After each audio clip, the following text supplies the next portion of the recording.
दोस्तों, स्वागत है मेरे यूट्यूब चैनल में यूजीसी नेट जेआरएफ हिंदी में, हिंदी के साथी। और आज हम आषाढ़ का एक दिन नाटक पढ़ने जा रहे हैं, जिसे हम लाइन बाय लाइन पढ़ रहे थे, जिसके 2 भाग पूरे भी हो चुके हैं और अब की जो है इसका तीसरा भाग और तीसरा अंक की शुरुआत होगी, जिसमें हम पूरे नाटक की समाप्त कर देंगे। तो आइए शुरू करते हैं। अंक 3। कुछ और वर्षों के अनंतर में। पर्दा उठने से पहले वर्षों और मेघ गर्जन का शब्द। पर्दा उठने पर वही प्रकोष्ठ। एक टिमटिमाता दीपक जल रहा है। प्रकोष्ठ की स्थिति में पहले से बहुत परिवर्तन लक्षित होता है। हर वस्तु जर्जर और अस्त व्यस्त है। कुंभ केवल एक है और उसका भी कोना टूटा हुआ है। ठीक है। मातुल भीगे वस्त्रों में बैसाखी के सहारे चलता हुआ आता है। चारों ओर दृष्टि डालकर वह एक लंबी सांस लेता है, नकारात्मक भाव से सिर हिलाता है और प्रकोष्ठ के मध्य भाग में आ जाता है। मातुल। मल्लिका। अंदर से मल्लिका का स्वर सुनाई देता है। मल्लिका। कौन है? मातुल। मैं हूँ मातुल। देखो वर्षा ने मातुल की क्या गति की है। अपने सिर से और वस्त्रों से पानी निचोड़ने लगता है। मल्लिका अंदर का द्वार खोल कर आती है। उसके वस्त्र फटे हुए हैं, रंग पहले से काला पड़ गया है और आंखों का भाव भी विचित्र सा लगता है। उसके संपूर्ण व्यक्तित्व में ही प्रकोष्ठ की सी ही जीर्णता व्याप्त प्रतीत होती है। किवाड़ खुलने पर अंदर का जो भाग दिखाई देता है, वहां अब तल्प के स्थान पर एक टूटा सा पालना रखा है। मल्लिका बाहर आकर किवाड़ बंद कर देती है। मल्लिका। अरे मातुल, आप इस वर्षा में? मातुल। इस वर्षा से बचने के लिए तुम्हारे घर के सिवा कोई शरण नहीं थी। सोचा जो हो मातुल के लिए आज भी तुम वही मल्लिका हो। यह आषाढ़ की वर्षा तो मेरे लिए काल हो रही है। पहले जब 2 पैरों पर चल लेता था तो मैंने कभी भारी से भारी वर्षा की चिंता नहीं की, परंतु अब यह स्थिति है कि बैसाखी आगे को रखता हूँ तो पैर पीछे को फिसल जाते हैं और पैर आगे को रखता हूँ तो बैसाखी पीछे को फिसल जाती है। यह जानता कि राज प्रसाद में रहकर पाँव तोड़ बैठूंगा तो कभी ग्राम छोड़कर न जाता। अब पीछे से मेरा घर भी उन लोगों ने ऐसा कर दिया है कि कहीं मेरा पैर जमता ही नहीं। इन चिकने शिलाखंडों से तो वह मिट्टी ही अच्छी थी जो पैर को पकड़ती तो थी। मैं तो इस घर के रहते हुए भी गृहहीन हो रहा हूँ। न बाहर रहते बनता है न अंदर रहते। इन श्वेत शिलाखंडों के दर्शन से ही मुझे वह प्रसाद स्मरण होता आता है जहाँ फिसलकर एक पैर तोड़ आया हूँ। मल्लिका। खड़े रहने में आपको कष्ट होगा, आसन ले लीजिए। मातुल। मुझसे कोई भी पूछे तो मैं कहूँगा कि राजप्रसाद में रहने से अधिक कष्टकर स्थिति संसार में हो ही नहीं सकती।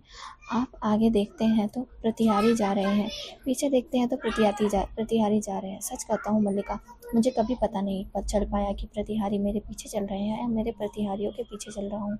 और इससे भी कष्टकर स्थिति यह थी कि जिन व्यक्तियों को देखकर मेरा आदर से सिर झुकाने को मन होता था, वे मेरे सामने सिर झुका देते थे। मेरे सामने। बताओ मातुल से ऐसा क्या है जिसके आगे कोई सिर झुकाएगा? मातुल न देवी है, न देवता है, न पंडित है, न राजा है। क्यों कोई सिर झुकाकर मातुल की वंदना करे? परंतु नहीं, लोग मातुल को क्या मातुल के शरीर से उतरे हुए वस्त्रों तक की वंदना करने को प्रस्तुत थे। और मैं बार बार अपने को छूकर देखता था कि मेरा शरीर हाथ मांसा ही है या चिकने पत्थर का हो गया है, जैसे मंदिरों में देवी देवताओं का होता है। यहाँ आकर मुझे सबसे बड़ा सुख यही है कि कोई झुककर मेरी वंदना नहीं करता और न मुझे भ्रम होता है कि मैं आगे चल रहा हूँ कि प्रतिहारी आगे चल रहे हैं। केवल यह वर्षा मुझे नहीं सही जाती। मल्लिका। आपको वस्त्र सुखाने के लिए आग जला दूं?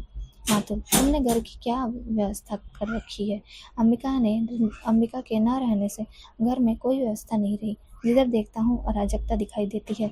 यह ठीक है कि प्रियंका मंजरी ने तुम्हारे लिए कुछ वस्त्र और स्वर्ण मुद्राएं भिजवाई थी जो तुमने लौटा दी। मल्लिका। मुझे उनकी आवश्यकता नहीं थी। मातुल। और तुम्हारे घर के परिसंस्कार के लिए उनके स्थापतियों से कहा था? मल्लिका। मैंने किसी परिसंस्कार की आवश्यकता नहीं समझी। आपके लिए आग जला दूं?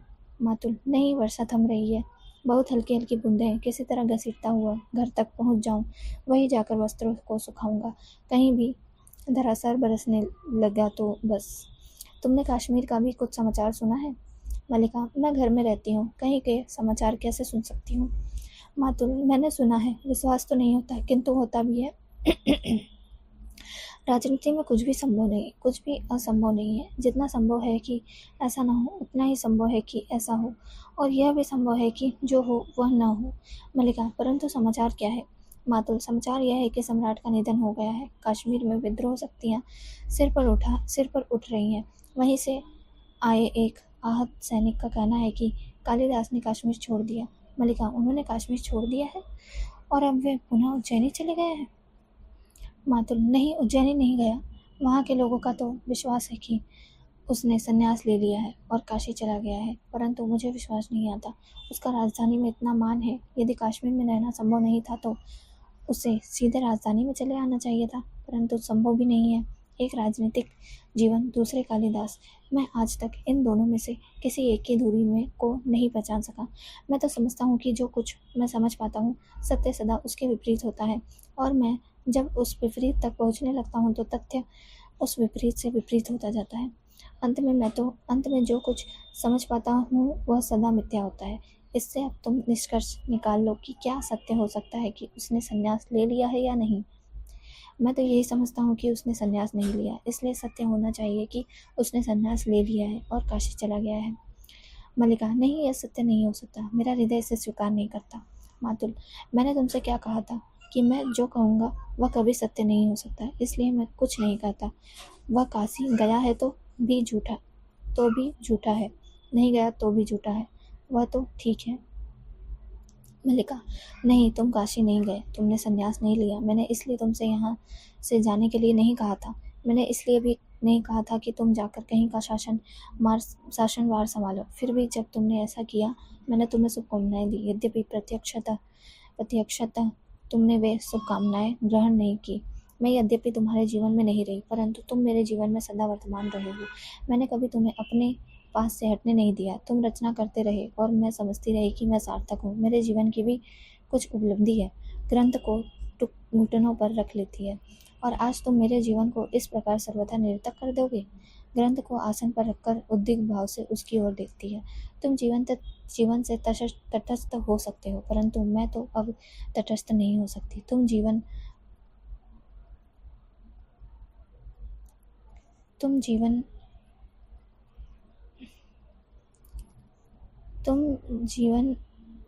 तुम जीवन को मेरी दृष्टि से क्यों नहीं देखते? ग्रंथ को आसन पर छोड़कर झरोखे के पास चली जाती है और बाहें पीछे किए हुए झरोकों से टेक लगाकर उसकी ओर देखती है। जानते हो मेरे जीवन के ये वर्ष कैसे व्यतीत हुए हैं? मैंने क्या क्या देखा है, क्या से क्या हुई हूँ। तीव्र गति से अंदर के द्वार के पास जाकर केवाड़ खोल देती है। तटस्थ नहीं हो सकती, तुम जीवन को मेरी दृष्टि से क्यों नहीं देखते? ग्रंथ को आसन पर छोड़ती हुई बात, जानते हो मेरे जीवन के ये वर्ष कैसे व्यतीत हुए हैं? मैंने क्या क्या देखा है, क्या से क्या हुई हूँ। इस जीव को देखते हो, पहचान सकते हो? यह मल्लिका है जो धीरे धीरे बड़ी हो रही है, और माँ के स्थान पर अब मैं इसकी सेवा शुश्रूषा करती हूँ। यह मेरे अभाव की संतान है। जो भाव तुम थे वह कोई नहीं हो सका, और अभाव के कोष्ठ में न जाने कौन कौन आकृतियाँ हैं। जानते हो मैं अपना नाम खोकर एक विशेषज्ञ उपार्जित किया है, और अब मैं नाम नहीं केवल विशेषज्ञ हूँ। व्यवसायी कहते थे उज्जैनी में यह अपवाद है कि तुम्हारा बहुत सा समय वारंगनाथ के सहचर में व्यतीत होता है, परंतु तुमने वारंगना का यह रूप भी देखा है। आज तुम मुझे पहचान सकते हो। मैं आज भी उसी प्रकार पर्वत शिखर पर जाकर मेघालय को देखती हूँ, उसी प्रकार ऋतु संहार और मैं एक दूत की पंक्तियाँ पढ़ती हूँ। मैंने अपने भाव के कोष्ठ को रिक्त नहीं होने दिया, परंतु मेरे अभाव की पीड़ा का अनुमान लगा सकते हो?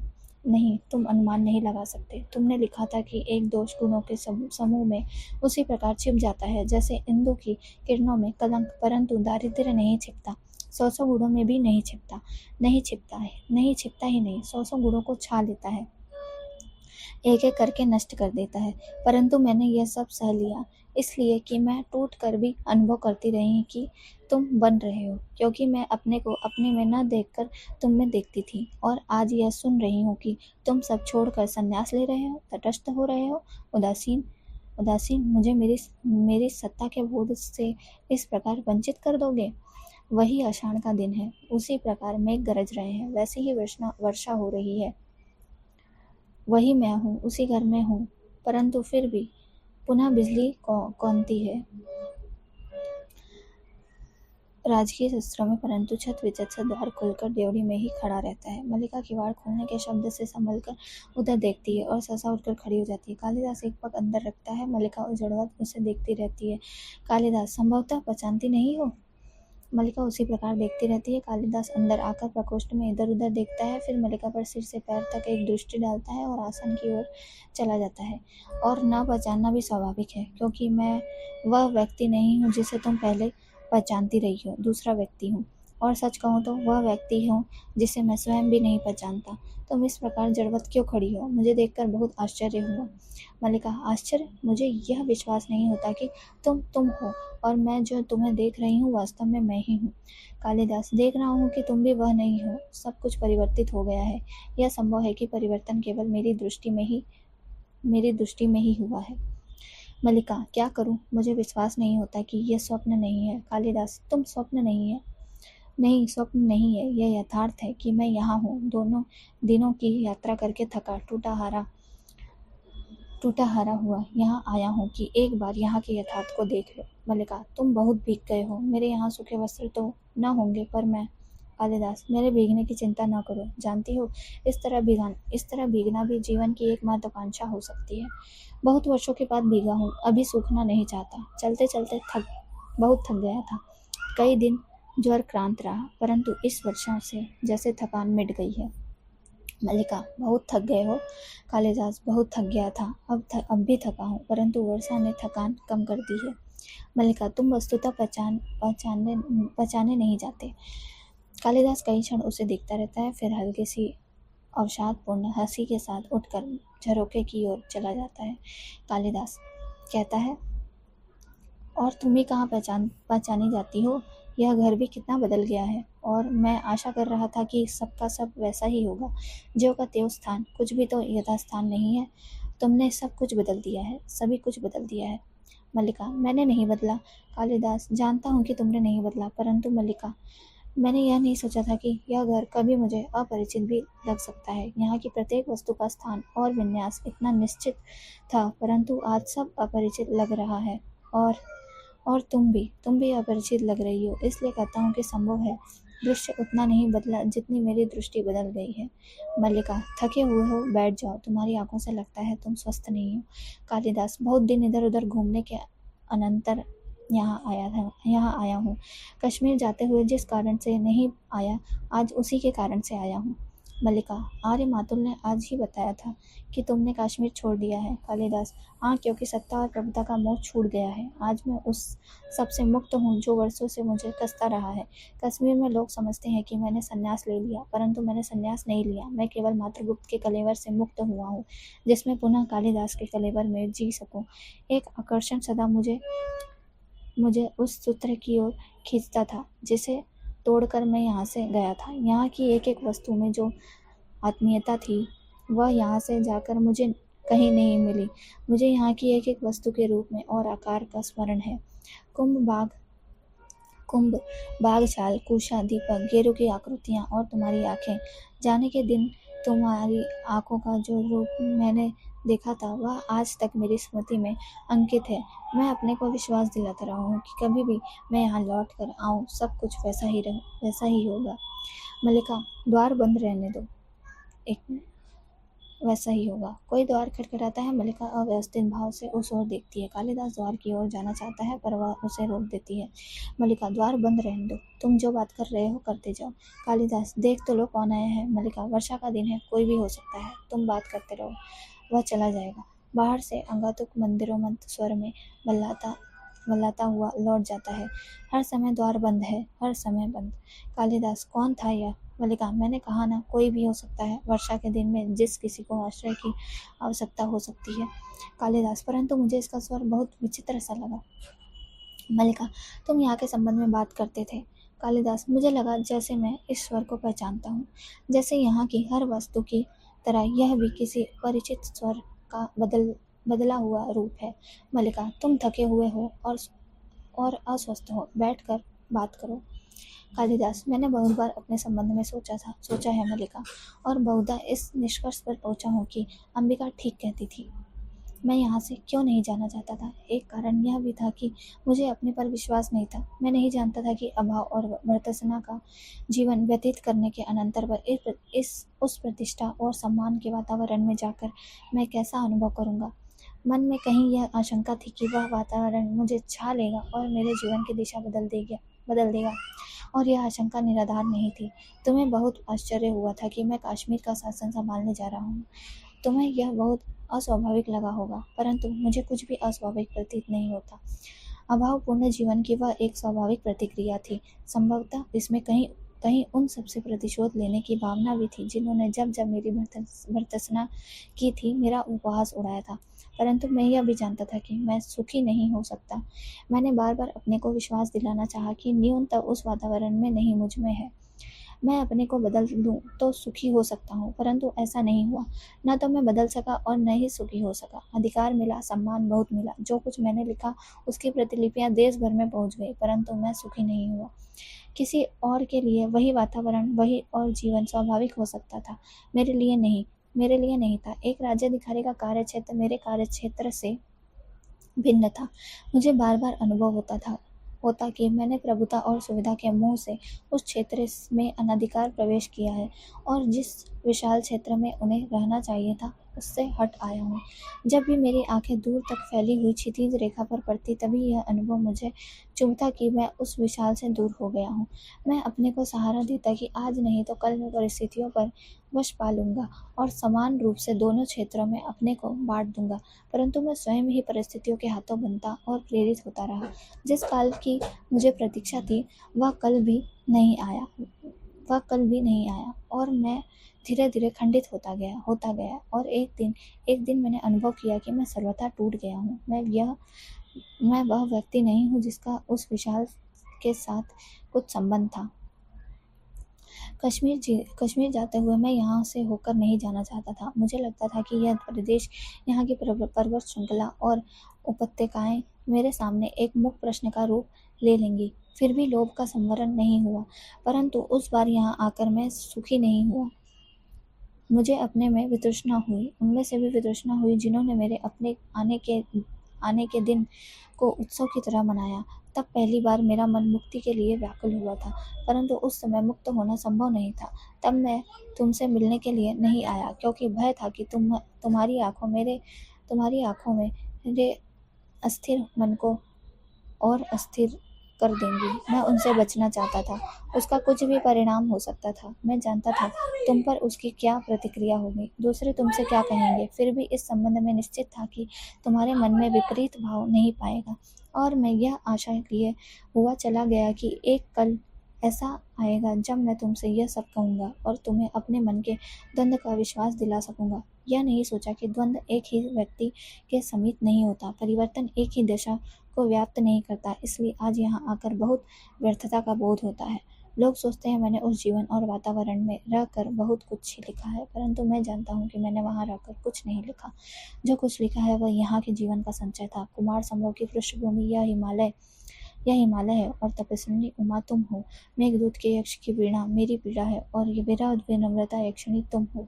यद्यपि मैंने स्वयं यहाँ होने और तुम्हें उज्जैनी में देखने की कल्पना की, अभिज्ञान शकुंतला के रूप में तुम ही मेरे सामने थी। मैंने जब जब लिखने का प्रयत्न किया तुम्हारे और अपने जीवन के इतिहास को फिर दोहराया, और जब उससे हटकर लिखना चाहा तो रचना प्राणवान नहीं हुई। रघुवंश में अज का विलाप भी मेरी ही वेदना की अभिव्यक्ति थी और मैं चाहता था तुम यह सब पढ़ पाती, परंतु सूत्र कुछ इस रूप से टूटा था कि मल्लिका, वह सूत्र कभी नहीं टूटा। कालिदास, मेघदूत, तुम्हारे पास मेघदूत की प्रतिलिपि कैसे पहुंच गई? मल्लिका, मेरे पास तुम्हारी सब रचनाएं हैं। रघुवंश और शकुंतलम की प्रतियां कुछ मास पूर्व ही मुझे मिल पाई हैं। कालिदास, तुम्हारे पास सब रचनाएं हैं, परंतु वे यहाँ कैसे उपलब्ध हुई? क्या? मल्लिका, उज्जैनी के व्यवसायी कभी कभी इस मार्ग से होकर भी जाते हैं। कालिदास, और उनके पास ये प्रतिलिपियां मिल जाती है? मल्लिका, मैंने कहकर मंगवाई थी। वर्ष 2 वर्ष में कहीं एक प्रतिलिपि मिल जाती थी। कालिदास, और इनके लिए द्रव्य? मल्लिका, वर्ष तो वर्ष में एक प्रति मिल पाती थी। द्रव्य एकत्रित करने के लिए बहुत समय रहता था। कालिदास, जो अभाव वर्षों से मुझे सालते रहे हैं वे आज और भी बड़े प्रतीत होते हैं। मल्लिका, मुझे वर्षों पहले यहाँ लौट आना चाहिए था कि यहाँ वर्षा में भीग कर लिखता वह कुछ जो अभी तक नहीं लिख पाया और जो आषाढ़ के मेघों की भांति वर्षों से मेरे अंतर में घुमड़ रहा है, परंतु बस बरस नहीं पाता, क्योंकि उसे ऋतु नहीं मिलती, वायु नहीं मिलती। यह कौन सी रचना है? यह तो केवल कोरे पृष्ठ है। मल्लिका, ये पन्ने मेरे अपने हाथों से बनाकर सिए थे। सोचा था तुम राजधानी से आओगे तो तुम्हें यह भेंट दूंगी, कहूंगी कि इन पृष्ठों पर अपने सबसे बड़े महाकाव्य की रचना करना। परंतु उस बार तुम आकार भी नहीं आए और यह भेंट यहीं पड़ी रही। अब तो ये पन्ने टूटने भी लगे हैं और मुझे कहते संकोच होता है कि ये तुम्हारी रचना के लिए है। कालिदास, तुमने ये पृष्ठ अपने हाथों से बनाए थे कि इन पर मैं महाकाव्य की रचना करूं। स्थान स्थान पर इन पर पानी की बूंदें पड़ी हैं, जो निसंदेह वर्षा की बूंदें नहीं है। लगता है तुमने अपनी आंखों से इन कोरे पृष्ठों पर बहुत कुछ लिखा है, और आंखों से ही नहीं, स्थान स्थान पर ये पृष्ठ श्वेत कणों से मैले हुए हैं। स्थान स्थान पर फूलों की सूखी पत्तियों ने अपने रंग इन पर छोड़ दिए हैं। कई स्थानों पर तुम्हारे नखों ने इन्हें छीला है, तुम्हारे दांतों ने इन्हें काटा है, और इसके अतिरिक्त कि ये ग्रीष्म की धूप के हल्के गहरे रंग, हेमंत की पत्र धुली और इस घर की सीलन, ये पृष्ठ कब अब कोरे कहाँ हैं? मल्लिका, इन पर एक महाकाव्य की रचना हो चुकी है, अनंत सर्गों के एक महाकाव्य की। इन पृष्ठों पर अब नया कुछ क्या लिखा जा सकता है? परंतु इससे आगे भी तो जीवन शेष है। हम फिर अब से प्रारंभ कर सकते हैं। कालिदास, मल्लिका। कालिदास, किसके रोने का शब्द है यह? मल्लिका, यह मेरा वर्तमान है।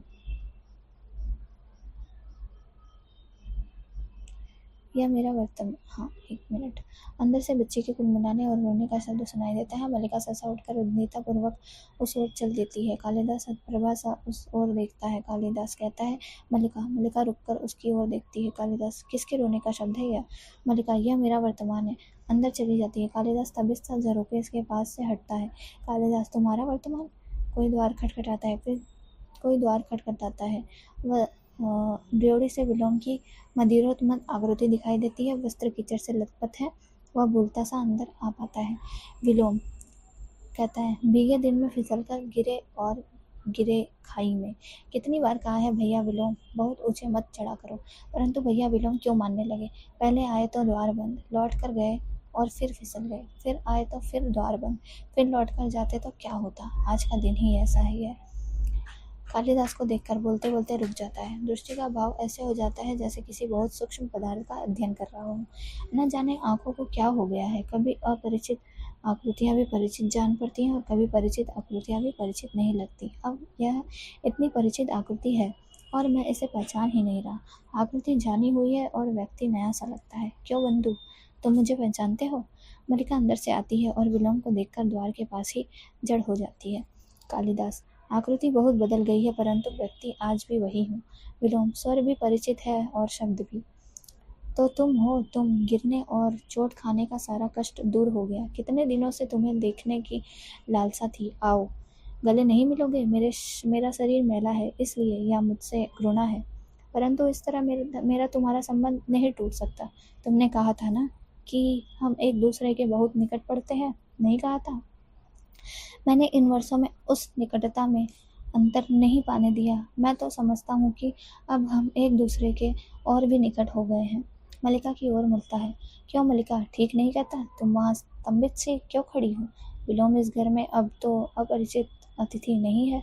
अब तो वह अधिकार से आता है। नहीं, अब तो वह इस घर में कालिदास का स्वागत और आतिथ्य कर सकता है। नहीं, कहोगे कि कितनी आकस्मिक बात है कि तब भी मुझसे इस घर में ही भेंट हुई थी और आज भी यही हुई, परंतु सच मानो यह आकस्मिक बात नहीं है। तुम जब भी आते हमारी भेंट यही होती। तुमने अभी तक कालिदास के आतिथ्य का आयोजन नहीं किया? वर्षों के अनंतर एक अतिथि घर में आए और उसका आतिथ्य न हो। तुम जानती हो कालिदास को इस प्रदेश में ऋण शावकों से कितना मोह है। एक हिरण शावक इस घर में भी है। तुम मल्लिका के बच्चे को कभी नहीं देखा। उसकी आंखें किसी हिरण शावक से कम सुंदर नहीं है। और जानते हो अष्टावक्र क्या कहता है? कहता है, मल्लिका सहसा आगे बढ़ जाती है। मल्लिका, अरे विलोम। विलोम हल्की सी हंसी हंसता है। विलोम, तुम नहीं चाहती कि कालिदास यह जाने कि अष्टावक्र क्या कहता है, परंतु मुझे उसकी बात पर विश्वास नहीं होता।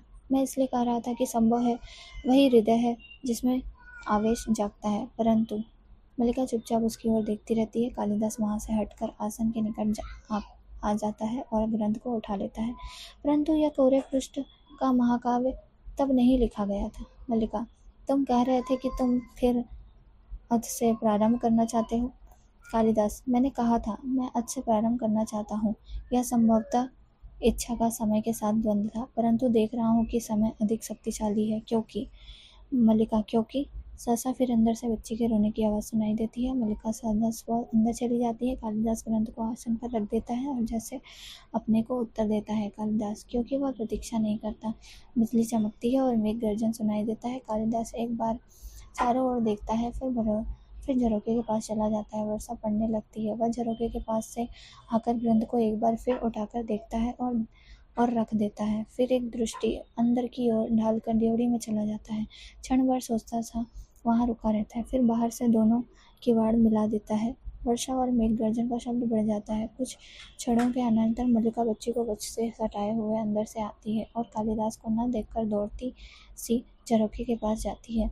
मल्लिका, कालिदास। उसी द्वारा के झरोखे के पास से आकर वह ड्योढ़ी के किवाड़ खोल देती है। कालिदास।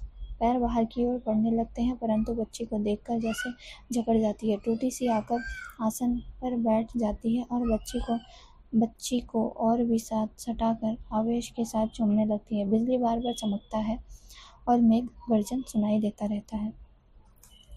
दोस्तों, आषाढ़ का एक दिन नाटक यहाँ समाप्त होता है। इसके बाद हम अपने अगले नाटक की श्रृंखला में बढ़ेंगे। तब तक के लिए धन्यवाद। आप इसे ज़रूर सुनिए। मेरे YouTube चैनल को लाइक करिए, सब्सक्राइब करिए और नोटिफिकेशन ऑन कर दीजिए। हर दिन यहाँ एक एक नाटक, एक एक कविताएं, उपन्यास की श्रृंखला चलेगी। मिलते हैं अपने अगले श्रृंखला में। तब तक के लिए धन्यवाद।